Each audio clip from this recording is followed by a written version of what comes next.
नमस्कार, India times में आपका स्वागत है और आपके साथ में आशुतोष तिवारी। शिक्षा किसी भी जिले, प्रदेश या देश की प्रथम आवश्यकता में से एक है। पढ़ेगा इंडिया तभी तो बढ़ेगा इंडिया, इस स्लोगन का प्रयोग सरकारें भी समय समय पर करती हैं। निजी स्कूलों में तो शिक्षा के मापदंडों पर विशेष ध्यान दिया जाता है, लेकिन आज भी शासकीय स्कूल शिक्षा और सुविधाओं के मामले में निजी स्कूलों से बहुत पीछे हैं। कारण सरकार या प्रशासन की उदासीनता हो या फिर कोई और, लेकिन बच्चों के भविष्य के साथ खिलवाड़ कहां तक उचित है, यह अभी भी एक बड़ा सवाल बना हुआ है। यह एक जरूरी प्रश्न भी है। वर्तमान में स्कूलों में शिक्षकों की कमी, आधे से अधिक स्कूलों में प्राचार्यों की कमी, स्कूल के जर्जर भवन, टूटे फूटे फर्श और यहां तक कि चपरासी तक का ना होना बदहाल व्यवस्था की तस्वीरें बयां करती है। कई स्कूलों के हालात देखकर तो ऐसा लगता है कि स्कूलों में टेबल कुर्सी मिलने से रही, फर्श भी टूटा हुआ है और वहीं पर छात्र बैठने के लिए मजबूर हैं। इन तमाम कमियों के बावजूद प्रशासनिक अधिकारी और जनप्रतिनिधियों को लगता है कि बेहतर व्यवस्था चल रही है और शायद यही कारण है कि वो व्यवस्थाओं को सुधारने में दिलचस्पी नहीं दिखाते हैं। चुनावों में नेताओं के द्वारा बड़े बड़े दावे और वायदे किए जाते हैं, लेकिन उन दावों की हकीकत यही है कि सीधी जिले के तमाम तहसीलों में जो स्कूल हैं और वहाँ अव्यवस्थाएं हैं।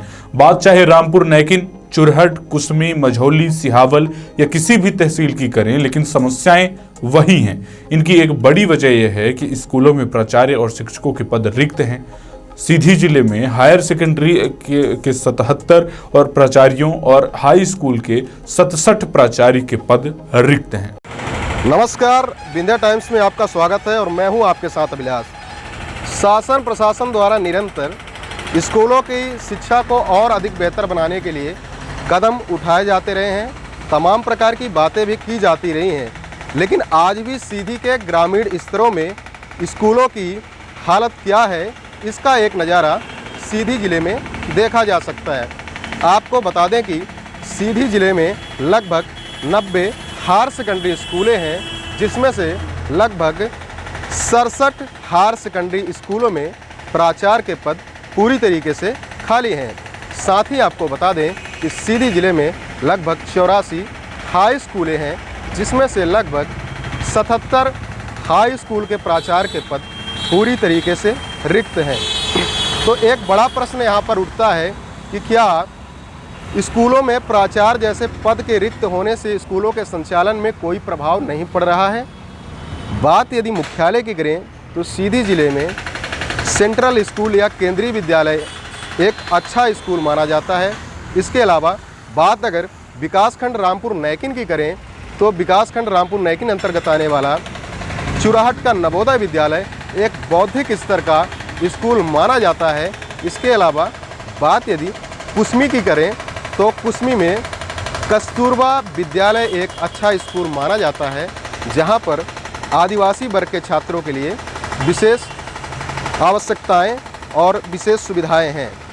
लेकिन अभी जो स्थिति देखी जा रही है यहाँ के स्कूलों में, तो अधिकांश सीधी की स्कूलें जो शासकीय भवन हैं तो वो पूरी तरीके से जर्जर हो चुके हैं। बरसात में छात्रों को बैठने में काफ़ी समस्या आ रही है। भवन के अलावा जो भवनों के फर्श हैं वो भी अधिकांश जर्जर हो चुके हैं, जिसके कारण छात्रों को बैठने में कई प्रकार की असुविधाओं का सामना करना पड़ रहा है। इसके अलावा पेयजल की भी सुविधा कहीं ना कहीं प्रभावित हुई है। तो इस प्रकार की समस्याएं छात्रों को स्कूलों के अंतर्गत आ रही हैं। इसके अलावा शिक्षकों की भी कई जगह कमी देखी जा रही है और कई जगह तो प्राचार्य के नाम पर प्रभारी प्राचार्यों को लंबे समय से पद दिया गया है, जिनका दायित्व वो निर्वहन कर रहे हैं या ठीक ढंग से कर पा रहे हैं या नहीं कर पा रहे हैं, ये देखना एक अहम विषय है। धन्यवाद, नमस्कार।